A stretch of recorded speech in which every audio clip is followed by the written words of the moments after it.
Hey guys, in this video I'm going to show you how to connect Take Profit Trader to TradingView. The first thing I want you to do is go to TradingView, open up any chart, click on either buy or sell. This will open up the brokerage section, scroll down, click on show all brokers, and I want you to look for TradeOvate.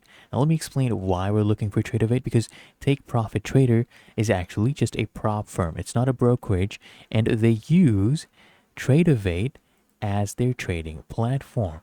So you just go ahead and choose either live or demo, whichever your account was. Click on connect. It'll open up a new tab with TradingView.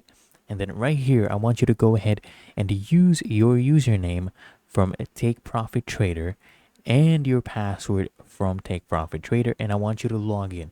It will work, and it will essentially log in here and connect to TradingView as well, thereby creating a bridge. Really that easy. If you found this helpful, make sure you smash that like button and subscribe to the channel. It really helps me out as well.